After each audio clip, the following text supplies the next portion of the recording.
We did a Facebook poll, and one person said that they may have gotten slightly better after consuming a family member's organs.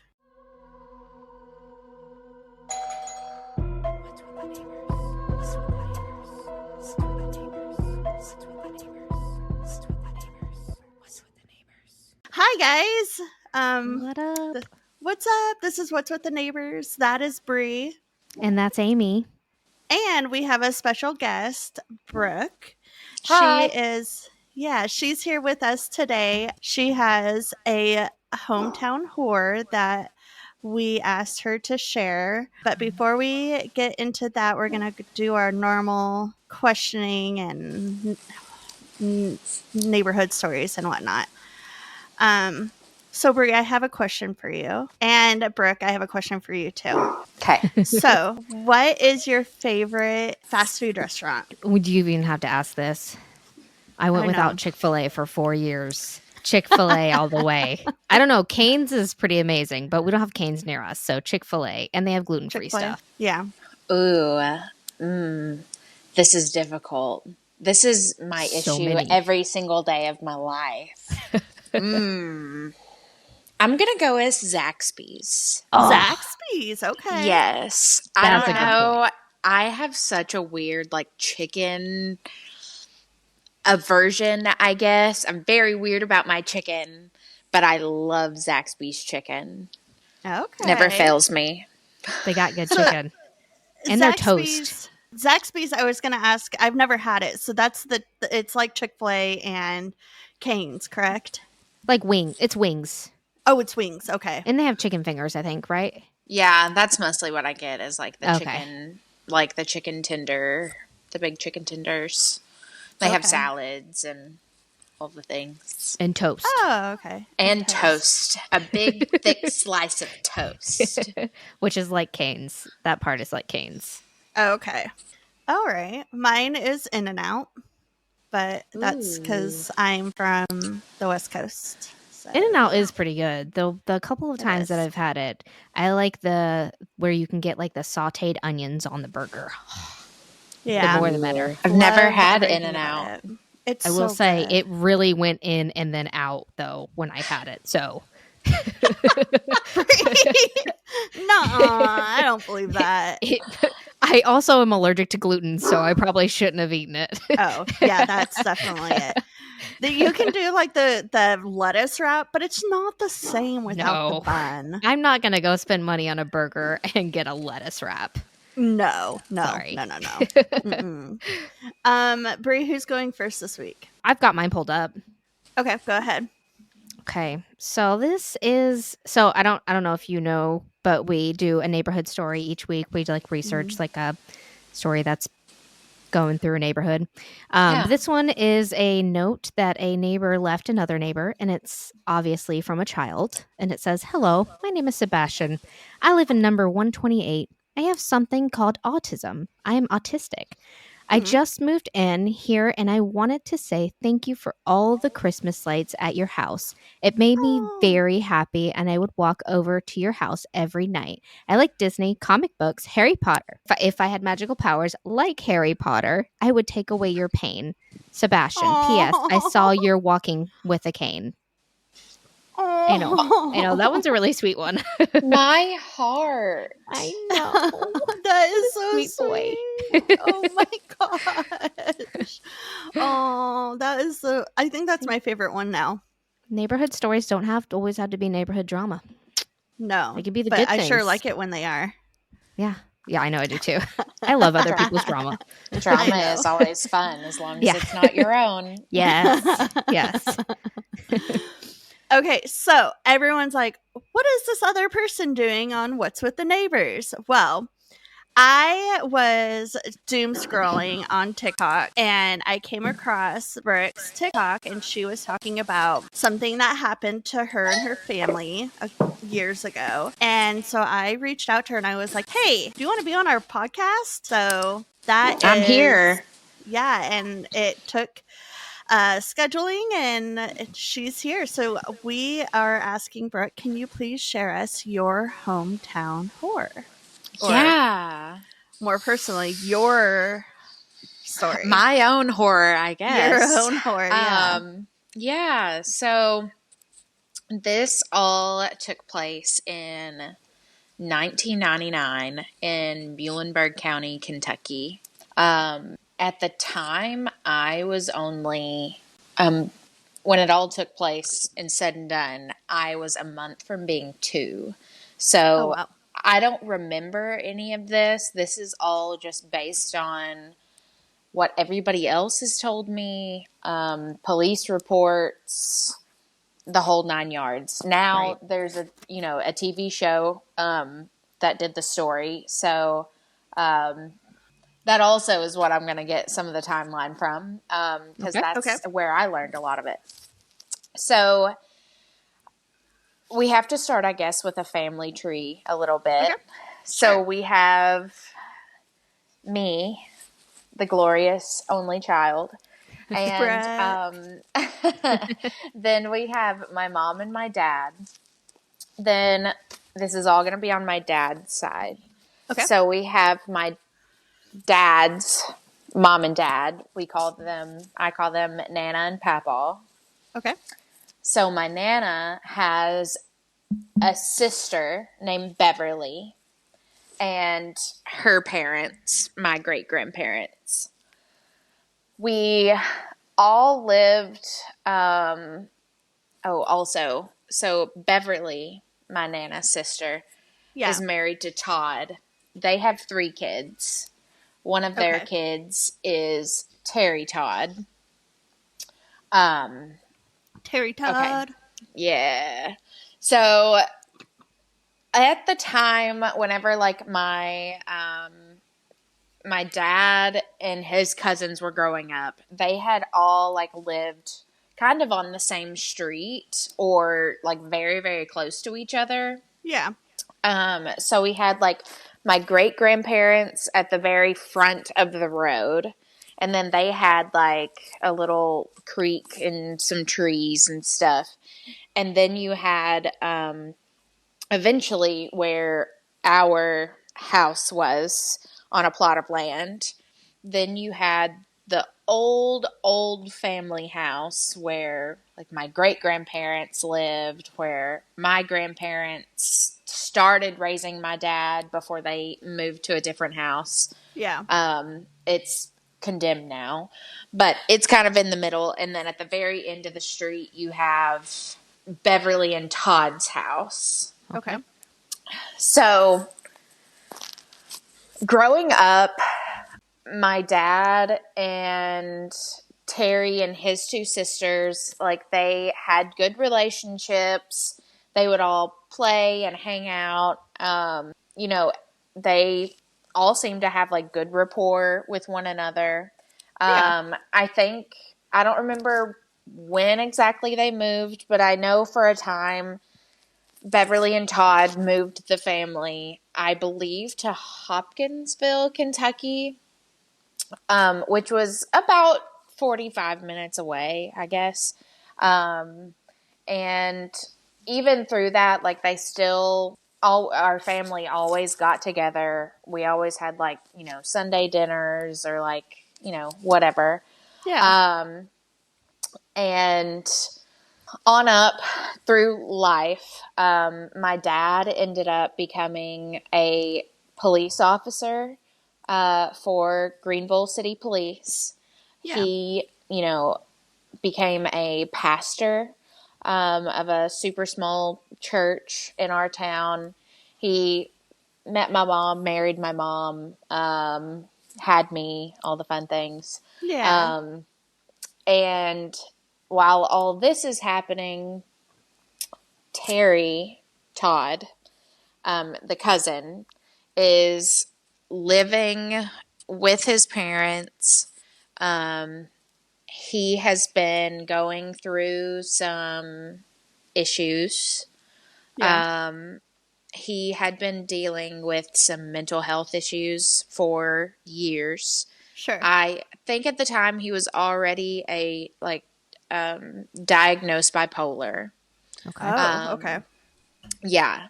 And there had been some previous reports and like charges of assault. I think there was one time whenever he was living in Hopkinsville that he had tried to or succeeded in like hitting a man with a baseball bat. Oh God. And then another time I believe he had like thrown a brick at a police vehicle. Ooh. Oh my gosh. Yeah. Apparently he maybe wasn't hanging out with the best of people. We don't Clearly. know. Yeah, we don't know if these people in this other town, like if they were doing drugs or like what they're doing, but we know it wasn't good. Right. So for a time, he had started, this is Terry Todd, he had started getting, I guess, a little more scary than usual. He maybe was having a lot more like mood swings than usual. And I guess my mom had started becoming freaked out. Yeah. So she tells my dad, you know, who she thinks is one, my husband, and he's going to protect me, and like two, he's a police officer, so like he's going to know what to do. That she feels really freaked out, and she doesn't feel like safe at home whenever he's not home. She doesn't feel safe having me there with just us two, since we're like neighbors. Yeah. And my dad, I guess, just brushes it off as like, you know, oh, I understand that like you're getting freaked out, but like I promise we've been through this with him before, like, you know, we have it handled. Right. Yeah. So I think what had happened was, I think the throwing the brick at the cop car, that was what I think initially prompted them to say like, oh no, he like is really not having a good time. They don't know if it has to do with his bipolar disorder, what it was. He wasn't in his right mind. So his mom, Aunt Beverly, asks my mom one day to go with her to the courthouse and get a court ordered psychological evaluation on him. Oh.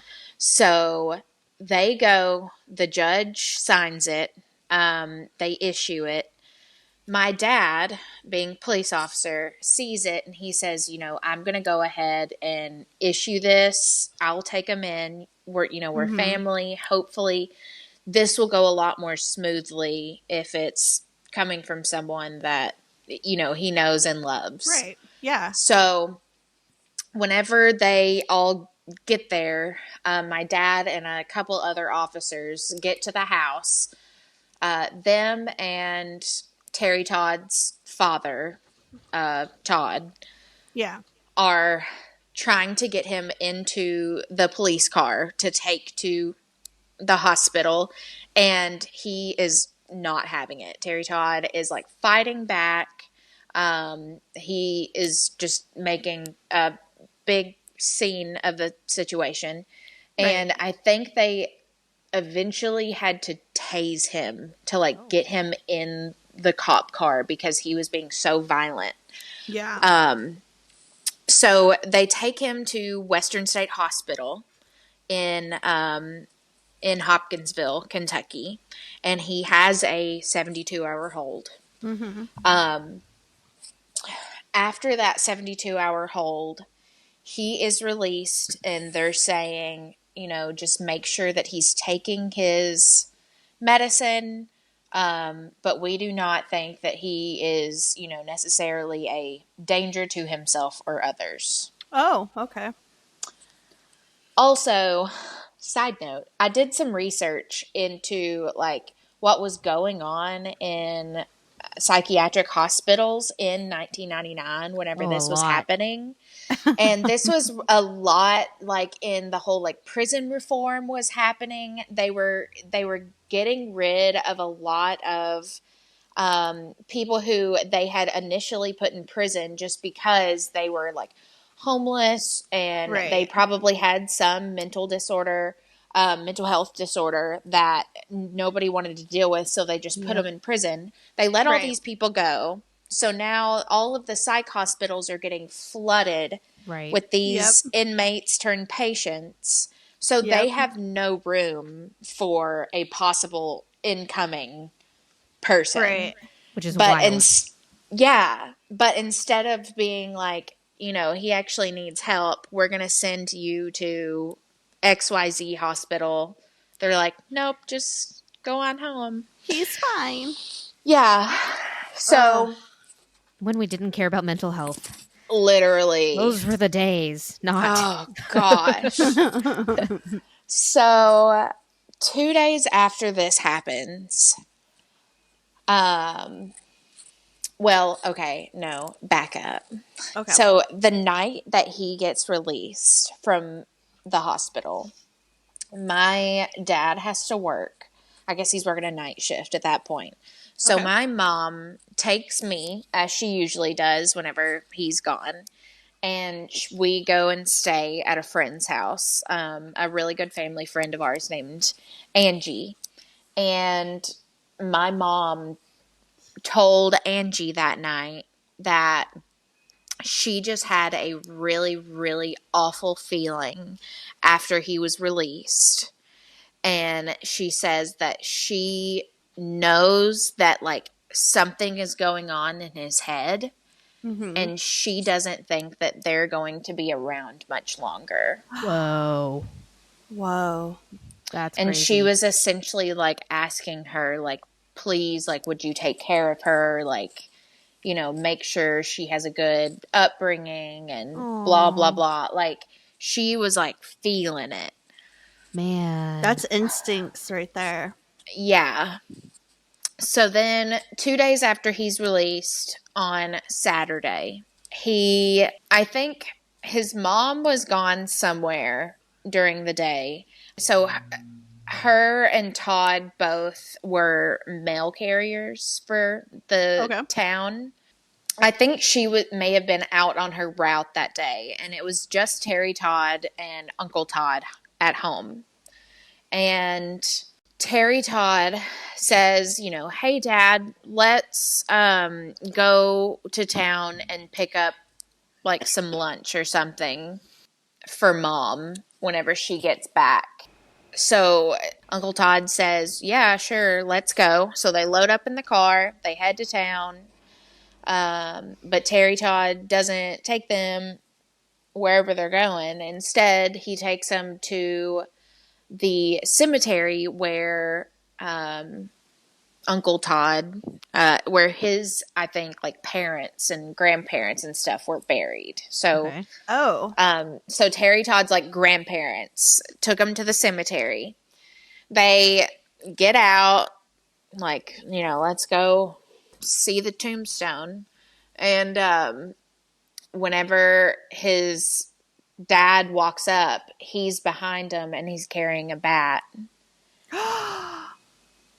And you can assume and whenever I say imagine or don't imagine if you don't want to, because it's bad, but like imagine the most brutal, like he kept going to the point that like he would have been wore out after. My gosh. Oh my gosh. Awful. Yeah. So he scoops up his dad's body, puts him in the back, drives down the road a little bit, and there's like this road that has like a big creek kind of that runs. And he pulls over on like this bridge going across it, and he dumps his dad over into this creek. Oh my gosh. So then he goes back home. He's like, quick rinse out of the truck. Yeah.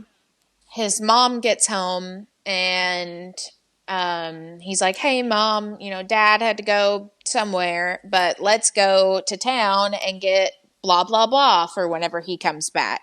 The same no. ruse. Oh, no. So gets her in the car, I think a different car.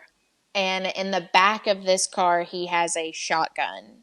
No. So he takes her out to this same like road where that creek was. And he pulls off to the side and he gets out of the driver's seat, walks around, grabs the gun, walks over to her side, and shoots. Oh, And they say with like how it happened, Right. they think she didn't see it coming. oh Okay. no. And I really hope that's the case. Right. Yeah. Yeah. And then he proceeded to, take her out and essentially just like roll her down the hill. I don't even think she made it all the way into the creek yet. Oh, jeez.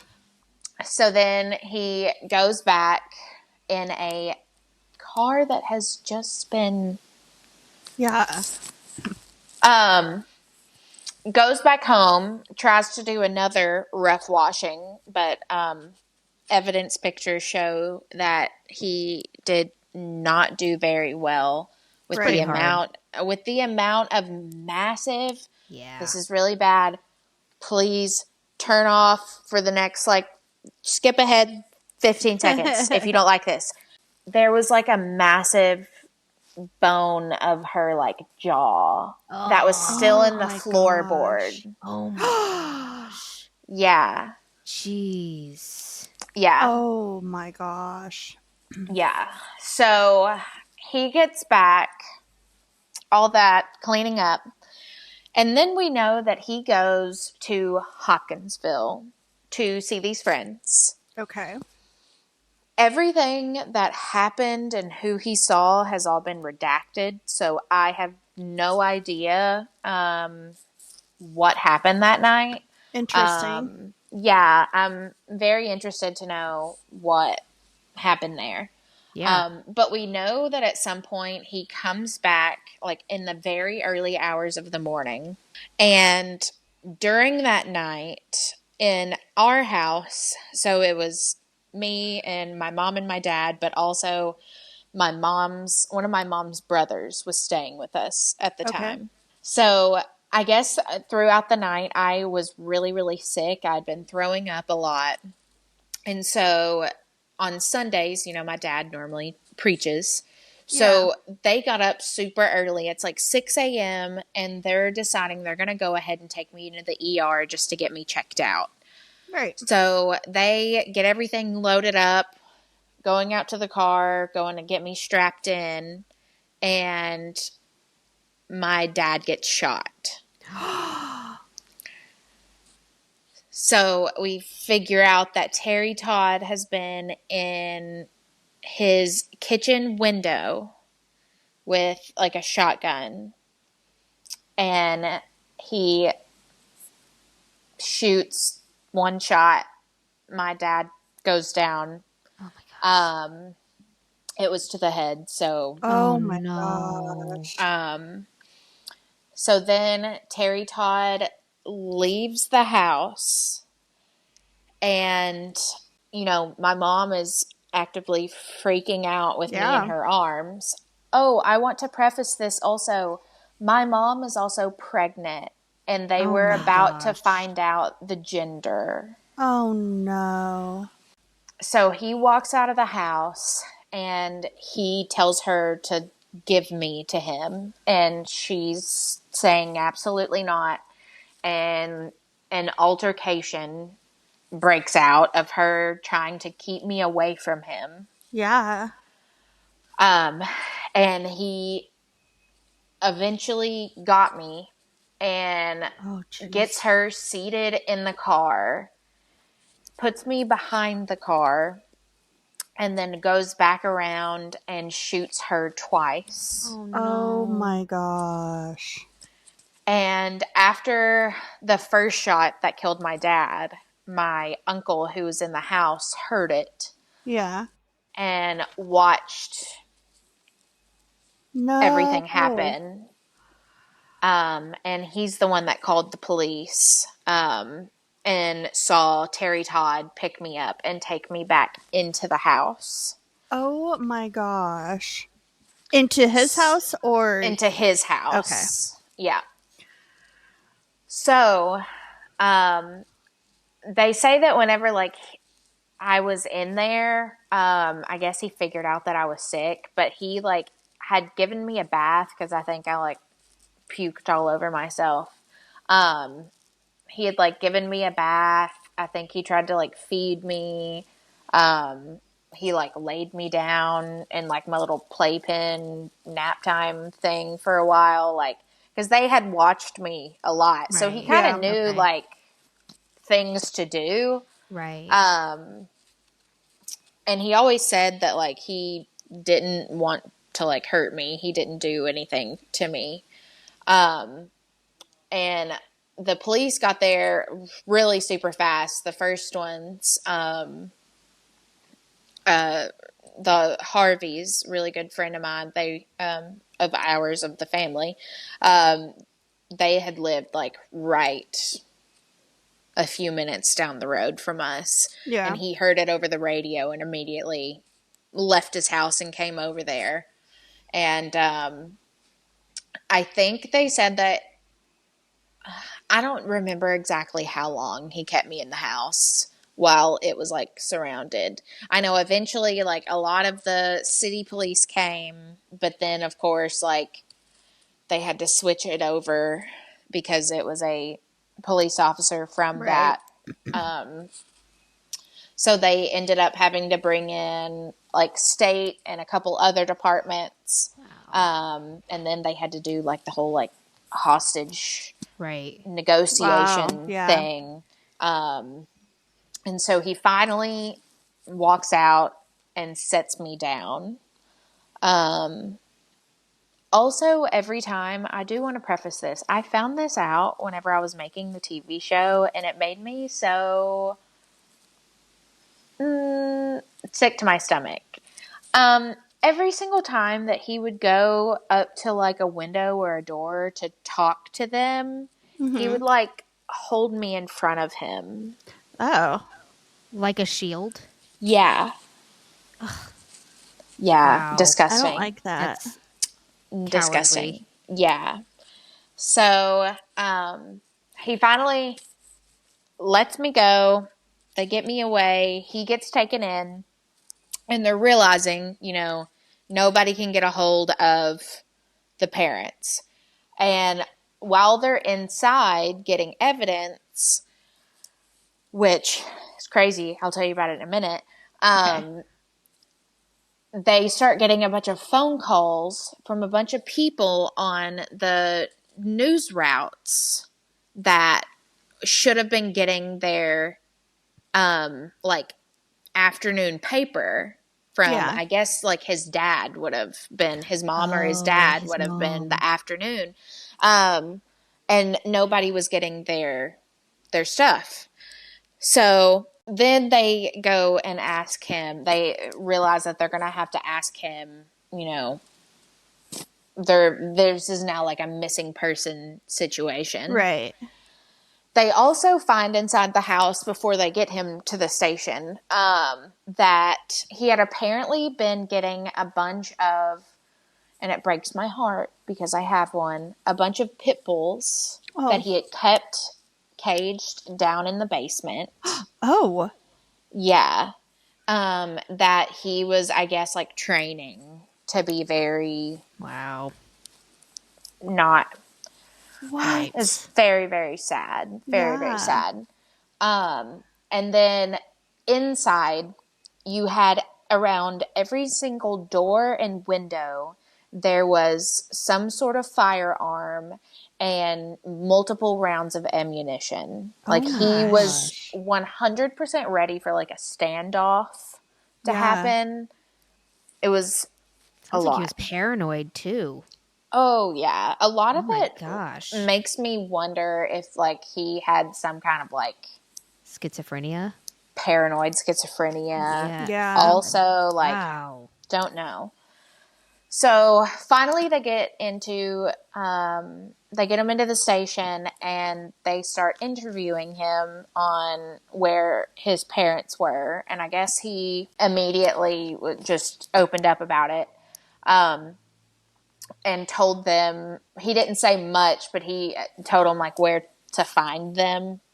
And so they go find both of the bodies in two different parts. I think his dad had drifted a little bit further down. And I think they had asked him, like, with everything that was in the house and all the like weapons and stuff that he had, like what his goal was, and like would he have kept going if more family members would have showed up. And he was like, oh yeah, I was planning on more family members to show up before you got there. Like, oh my gosh. Wow. Yeah, like he was planning on just wiping out the family. Oh my gosh. Which I think, he was just very mad at my mom and his mom for going and getting that court order. Yeah. He was mad at my dad and his dad for having that altercation and taking him to the hospital.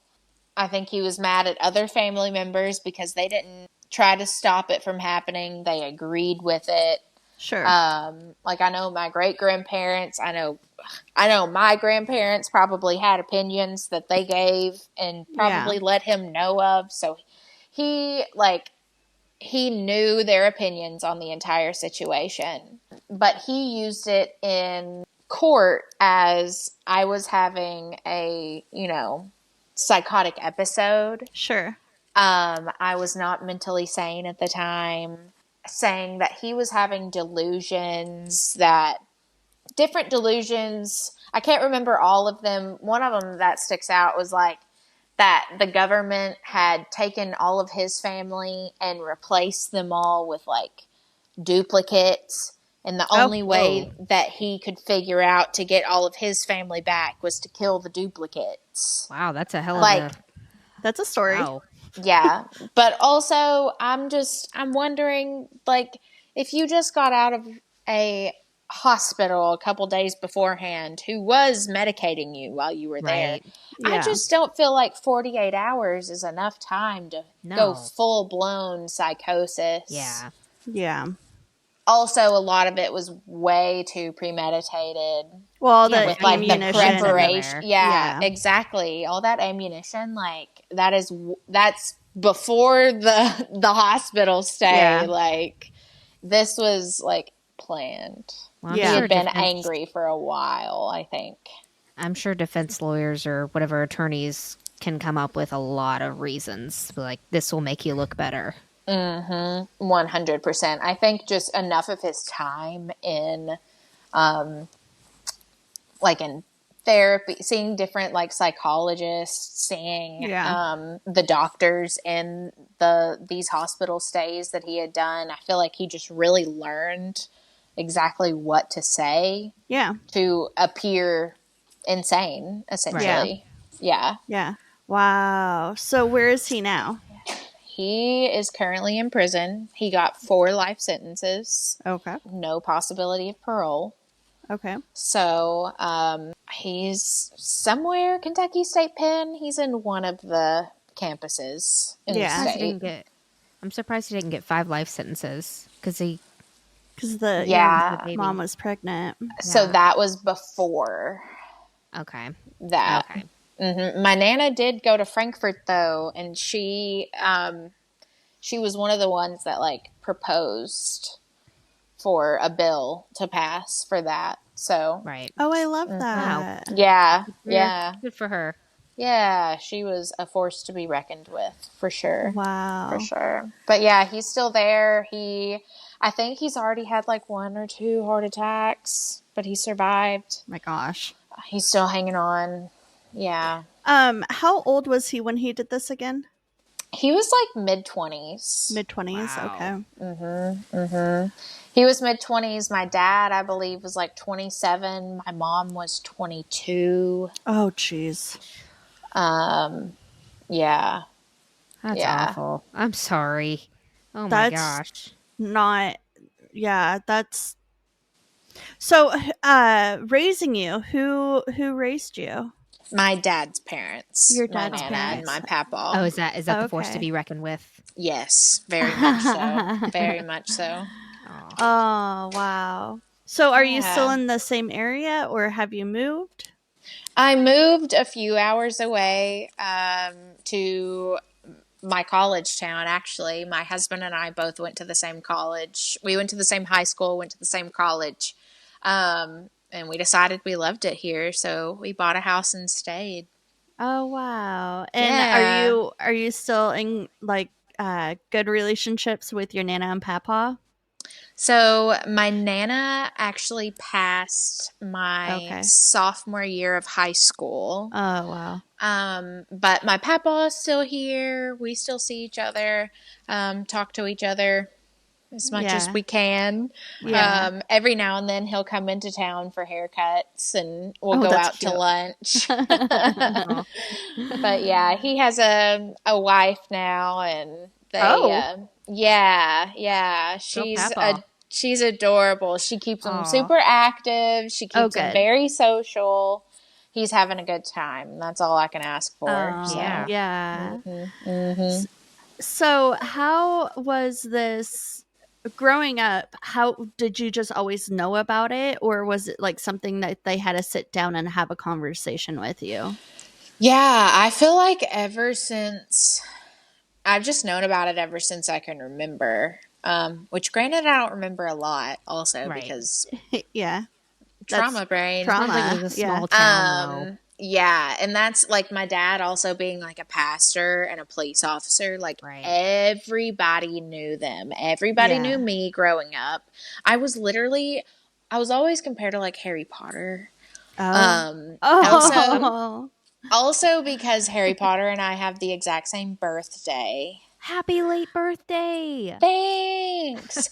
And, our situations are quite similar with Yeah. like, all You the The know, evil things. you say person. that, and I was actually, because I'm a huge Harry Potter fan, I was actually thinking Harry Potter the entire time you were telling Yeah. this story. Yeah, I'm literally, and with same birthday, it's crazy. Um, Oh. so like as much as I can remember, it's just been everybody knew me. Oh yeah, this is where I got on Harry Potter. I was like the girl who lived. Like Yeah. all the other kids in class, like I was the one like her parents got murdered and like, all the things. Yeah. Um, and so anytime I went out in public, everybody's like, "Is that Joey and Amy's daughter?" Um, Oh. so it was just, I got really used to, I guess, the story that my grandparents told me of just like, you know, yes, your mom and dad were murdered, they were shot, that was it. And so I kind of learned, different versions along the way as I got older. But it was very much also, I guess, I was expected to like perform a lot with it at the same time. Like Oh, I yeah. grew up in a church. They were very big on, giving your testimonies and like Eyes are getting on up. you. Yes, like the whole congregation, or like we would be on some youth trip and like this entire like congregation of people I don't know is looking at me, and it's weird. And you're just gonna tell like the worst thing that's ever happened to you. Yeah. And how So it changed you and defined you and all of that. I know. and at the Yeah. time it's like I don't even know what it's changing I was and 2. doing to me. Yeah. Yeah, Right. like I don't know what's happening to me. So I don't know. It was just something I think like it turned into like, it almost turned into like a fictional story to Yeah. me in my head. I guess it made it easier to where I can just like emotionally separate it when I need Yeah. Right. to. Yeah. Or it's just like, this is a thing that happened, factual. Like, Right. I was there, but I don't remember it. So, like, I can lay out the entire story. Here you Right. Yeah. go. But it's also like I kind of had to from a really Right. young age, which That was makes weird. sense. Yeah. Yeah. I've had a lot of therapy over it. It's That's fine. good. I'd imagine. That's good. I was going to Yeah. ask if you've gone to therapy for Good for it. ya. I've gone to therapy and I got an entire master's degree to figure this stuff out. So Oh, there you go. yeah, I had to figure out all this mental health stuff. Yeah. That's You're like, awesome. I'm going to school for a master's degree, but also to fix myself. Yes. Yep. Yep. Yep. Exactly. Wow, that is heartbreaking and horrible, but it sounds like you haven't let it define yourself, which is Mm-mm. amazing. Yeah, I'm just trucking along, living life. Girl who lived. I'm the girl The who girl. lived, you know. I'm Boy. sorry, I can't get off the Harry Potter kick. Oh, if you even saw, I have so many Harry Potter tattoos. I have one on my arm. I have an entire leg sleeve that's Harry I Potter. have so many Harry Potter Legos. Oh my That's my thing. I love. Can I ask you allowed to say what the TV show is? Yeah. So I'm on American Monster. Oh, It's okay. on like ID Channel, Investigation Discovery, Yeah, it's on Discovery. Discovery Plus. Yeah. All that good stuff. I believe I am season 11, episode 4. Okay. The title is A Wedding and 4 Funerals. Oh. 'Cause Okay. his last name is Wedding. And, Oh, okay. Okay. you know, there's That 4. makes sense. I was like, Yeah. you didn't mention Yeah. a wedding. Interesting. play Yeah. on Their words. last name All right. was Wedding. Yeah. Okay. But yeah, it's like an hour-long episode where every episode is like a different story. Yeah. But they interview me, a couple family members, some investigators. I got to submit a ton of pictures and home videos, so you got to that's see cool. them. And then it was really weird getting to watch like reenactments. Oh, I'm Like, sure. Yeah. Did they do it it was accurate wild. or do a It decent was- job? I was pleasantly surprised. Okay.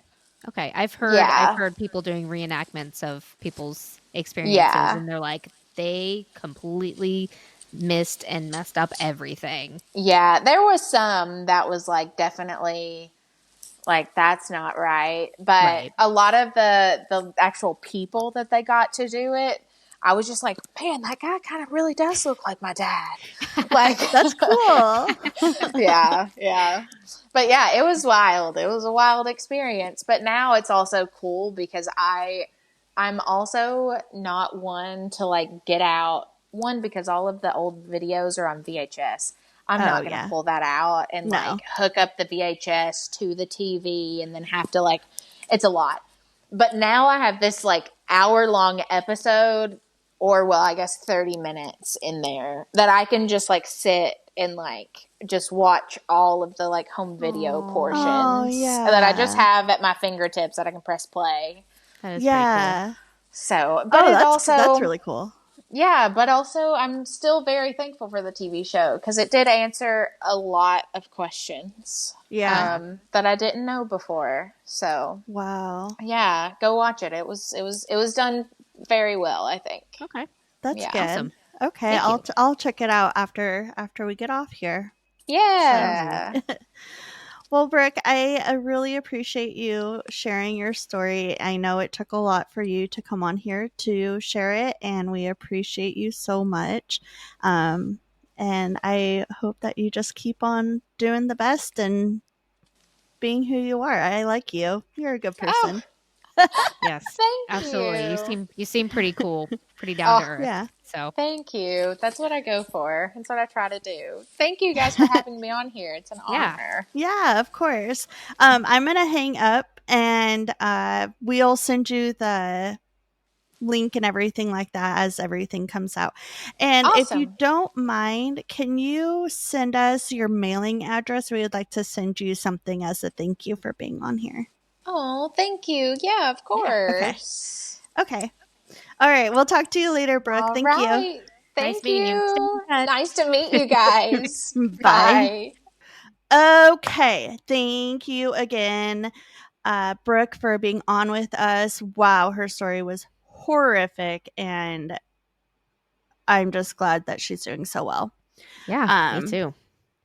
So this is my first neighborhood story. We're only going to share 2 this week because we had such a great interview with Brooke. But so here we go. I got this from BuzzFeed, I think. Police arrested Sherry N. Ross, 44, and Tavares D. Ross, 43, after the couple hurled cups of soda and a display case at the Burger King employees. Rude. Officers found a breathless employee laying on the floor surrounded by spilled food and damaged items. I could just see him like, oh, that's what I'm thinking. like on the sticky floor. Workers said Ross was angry over a long drive-through wait and the number of chicken nuggets in her order. Yo, you should not miscount chicken nuggets. People get pissed. Staff and Sherry Ross threw soda. Oh, staff said that Sherry Ross threw soda at an employee through the window. The employee reportedly threw the cup back at her. She then threw a glass display case and ordered workers to fight her. Her husband, Taravis Ross, allegedly tried to fight a female employee before hurling a glass cookie display case at another employee who was under the age of 18, who sustained an injury to his hand. Sherry Ross was charged with criminal damage and disorderly conduct, and Taravis Ross was charged with disorderly conduct, criminal damage, and aggravated assault using a dangerous instrument.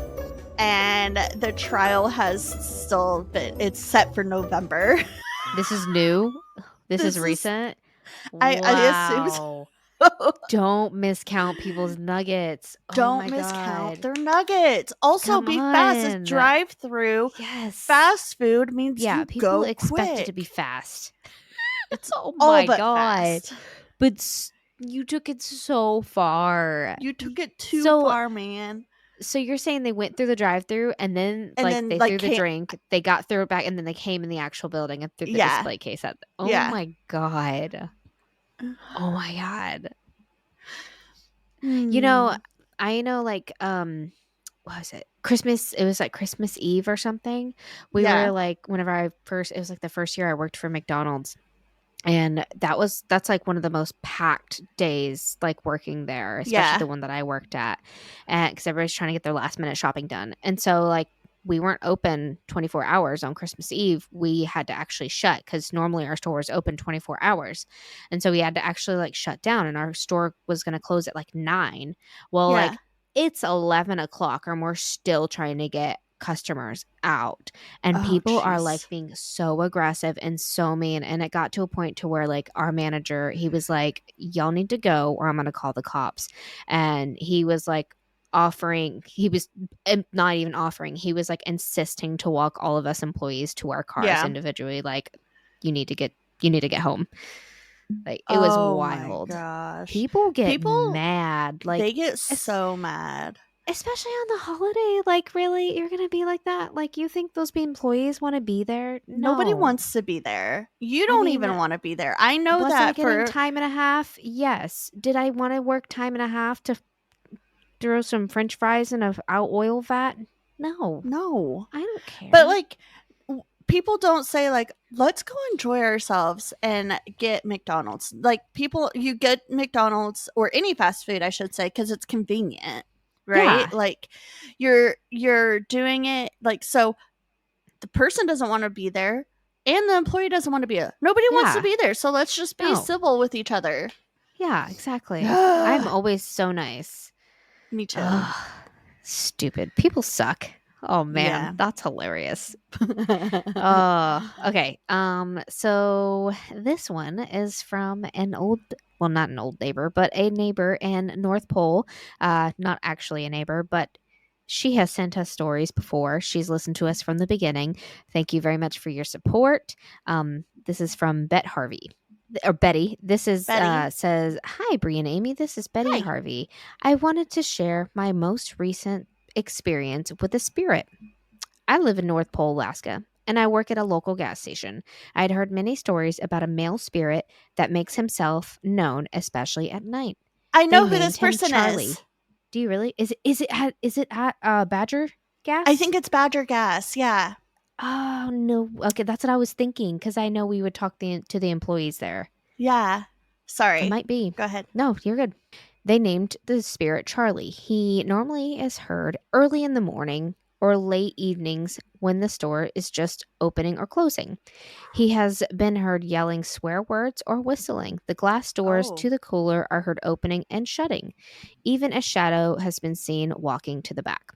As I said before, he isn't active with customers or noticed as much except on this one day. I was behind the counter helping a customer. My coworker was next to me.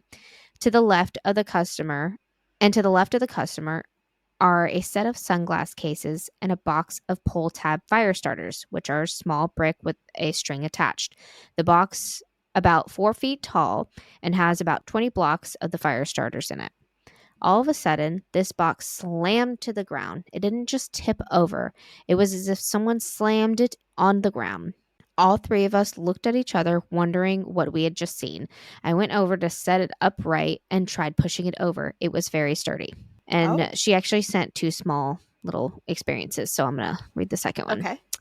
This next one says, about 6 years ago, my daughter and I were living with my best friend's father to help him out after his wife unalived herself a year before. Oh My daughter man. was standing in the dining room where she bent over to pick something up off the floor, and when I audibly heard something flick her. Oh. First off, like The sound of see, yeah, I could see hearing like that was a flick. Like you know what a flick sounds like. Yeah. I never thought that I would like if I'm in a know room, what I'm the like sound somebody is. just flicked someone. Yeah. She cried out, ouch. And I asked what happened. She said something just flicked her ear. And that's painful. Ah, Ear, yeah. man. Ow. We both looked around to see if there was anything that could have done this. Nothing. Then, in the same house, I was upstairs laying on my bed when I felt what I thought was my daughter squeeze my thigh. Without looking, I had just said, "Hey, what's up?" No response, so I lifted my head only to see nobody was there. My daughter Oh. was downstairs. No. I don't like And that. that is it from Betty. Thank Thank you, you. Betty. Yeah, If so it's it's good hearing Betty. from you. Yeah. If it's Bet, I apologize. Or if it's Betty, I'm pretty sure you're right. I think it's Betty. It sounds like that would be Betty. Yeah. And also, I'm sorry we're not there anymore. We both moved. If you didn't Yeah. know. There are lots of things that I miss about Alaska, like no hurricanes. I Actually, I don't also care. I miss the having a relationship with the people like at the gas station and stuff. I kept Badger Gas. Yeah. They were pretty cool there. They were very cool. Okay, so my second one, my last one. It's Maricopa police arrested a 51-year-old William Brennan after he admitted to hurling French fries at his wife at the McDonald's restaurant on West Maricopa Casa Grande Highway around dinner time. Someone at the restaurant called the police and followed the couple in their car until the cops intervened. Police pulled Brennan over on the West Green Court in Desert Passage. He got out of his car with his hands in the air, like he just don't care. Brennan told officers he didn't mean to hurt his wife. He said he threw the container of French fries at her instead of his fist. I mean, okay. Right? Brennan was booked on domestic violence charges, including one for assault, and could face 3 years behind bars. And Oh my there's no God. further details available on Brennan's charges. Okay, Brennan clearly has an anger problem. So that could have been worse. Thank you for throwing the fries instead of your fist. Yeah, I But just feel like I mean, maybe if he had some other charges or some background history, the 3 years would be super necessary, but they don't even put rapists sometimes no. in jail for 3 That's what, like, years. 3 years is probably, like, the max, and that's why he could face up to 3 years. Oh, okay, so he could probably get out on good behavior early.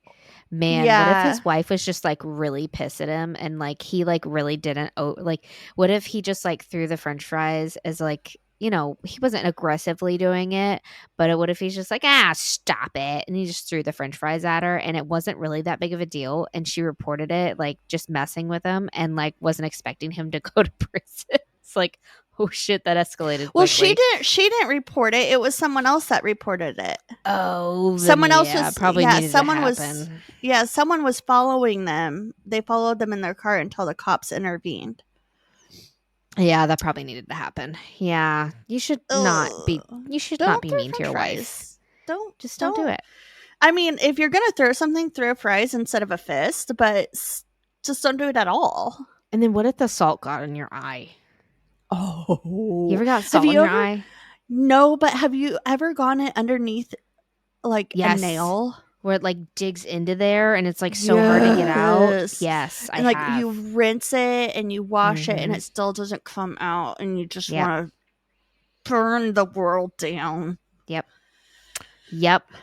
Burn the world down. Get this salt out of my fingernail beds.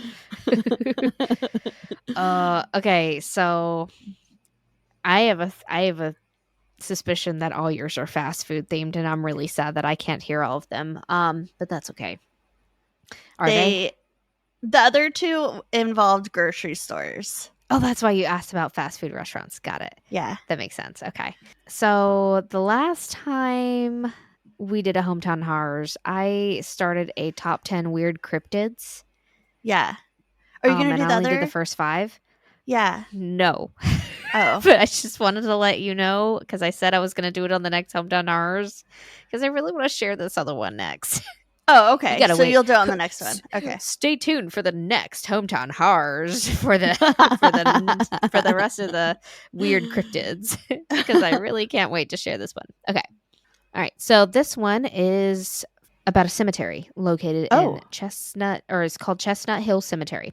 It is located in Rhode Island, and it is obviously it's a cemetery, so I'm sure you can imagine there's already spooky ghost stories there. But can you imagine, Amy? Can you imagine vampire stories there? No. Maybe no.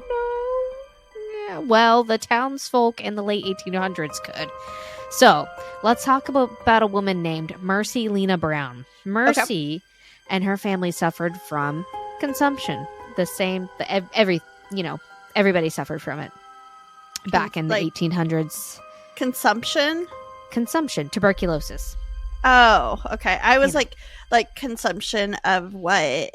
Substance, some food? You know what? When I first heard people call tuberculosis consumption, I was like, are they just like, is there like just nothing to do in like the 19th century to where like everybody has to drink themselves to death? Like, God, that sucks. No, tuberculosis. So everybody in her family suffered from a form of consumption. During this time, vampirism was at its height. Vampirism. The paranoia of it was. I guess Van Helsing, the books are out for that. I don't know. Whatever. So, do you or some one of your loved ones or somebody you know suffer from vampirism? You may be. You may be eligible for compensation up to 500 pounds of blood. Sorry. 500 pounds of blood. Oh, Oh, that was good. That was good. So during wait, I already said that. When Mercy passed because she died from tuberculosis, the town believed that the family developed the disease because one of them was a vampire. Clearly, that is the logical reason. Like they all died from consumption, even though everybody else was dying consumption. So one of them had to be a vampire. Yeah, makes sense. Anytime more than one member passed, this was. They believed that this was the cause, so they exhumed their bodies because they didn't know which one it was, and they wanted to find out which one was the vampire. Oh boy. When they opened the crypt, they found decomposing bodies except for one. It was Mercy. Her hair had appeared to have grown, and she still had blood in her heart. This obviously scientifically confirmed that she was a vampire. That checks out. Studies show. So there was a poll done and everything. So what did they do, you ask? Well, the logical torch-holding townsfolk went and cut out her heart and her liver, and then they burned them and made it into a tonic. What did they do with the tonic? They gave the tonic... Not them, but they gave the tonic to the last surviving brother of their family. No, they did he not. Had consumption, and they were like, "This is gonna heal you and relieve you of any evil spirits." And it would have been a great idea if it would have worked, but he died 2 months later. So, oh my god, he had consumption. He wasn't a vampire. Mercy, they forced this man to drink her. I know, his sister's blood. That's terrible. Ooh. So Mercy's damaged body was reburied. Since then, people have claimed to see the apparition of Mercy standing by her grave. Duh. She's pissed. And one person managed to record her saying, "Let her rest in peace." That is all. Like, I also would say, leave me alone. She died. Leave her be. She's gone. Be. Why do we have to exhume her body and cut her heart out? Maybe she wasn't all the way dead when they put her in the crypt. If she was in a crypt, yeah, maybe she wasn't all the way dead. And maybe that's why she wasn't all the way decomposed yet. Maybe she just took some time. It is, yeah. Oh man. Oh my gosh, that was a good one. Thank you. Oh my god. Could you imagine someone coming up to you and they're like, "You have to drink this." And you're like, well, what is it? And they're like, "It's going to heal you." Okay, what is it? You don't want to know. Just what is it? It's Mary Beth's liver and heart and blood. But we made it into a tonic. We put a little rim of salt around the top of it for you. Put a little spritz of vanilla in it. Just go ahead and drink it. It's fine. Don't worry about it. Just chug it. Just down it real quick. It's gonna heal you. It's gonna heal you. This. And you're just like the whole time. Okay, we've been on here way too long today. So I'm gonna share with you my neighborhood story. So it is from next door, and all I got was a clip of this person's comment and then someone commenting off of that comment. So I don't know what the original post was, but it says, what the person one says, "My idea is to do the dog a favor and put them down," with a happy face. And then the person replied to that and said, "Chas, is that what happened to your kids? I've always wondered where they went." Happy face. Oh, okay. All right. Well, sometimes the comments are really the best place to just there's no need to watch videos. You just need to look at the comments. Read the comments. So entertaining. I love reading comments. Before we go, I do want to give a shout out. Okay. Sorry. A couple weeks ago, I went into a tattoo shop to none of your business. Anyway, and I got my tarot card. They read my tarot cards or read some tarot cards for me, which was really freaking cool. A guy named Danny. Yeah. He does want to be on the show, so maybe in the future we might have him on the show and read some tarot cards. But I did tell them I'd give him a shout out. It's called Electrolux Tattoo Company. They're here in Panama City. They're super cool, super chill. I'm gonna go back for sure. But yeah, and if you go, you might get your tarot cards read because he just likes to do it just for fun. And yeah, he's pretty good at it too. I love that. Yep. Well, Electrolux Tattoo Company in Panama City, guys. check If you're them local, out. check them out. Or if you're not and you want to travel there too. Yeah. Yep. You know, people travel for tattoos. They do. Yeah. Cool. Thank you. That's awesome. And also, we're going to put a link to Brooke's handles on her social medias if you want to follow her. If she is cool with that. We have to talk to her about it. But yeah, go check out the Discovery Channel, the IMDb American ID Monster. me? Yeah. No, yeah. American Monster. She said it was season 11, episode 4. I think I so. believe. Yeah, that so, sounds and right. it's called Wedding and 4 funerals. Wedding and 4 funerals. Correct. Yeah. Yeah. So check it out. That sounds amazing. I'm gonna go watch it like right now. So, Me too. have you checked in on the neighbors? What's with the neighbors? Bree and Amy. Bree and Amy out. Out. Say hi to your cats for us. Don't get dead. Don't get dead. Bye.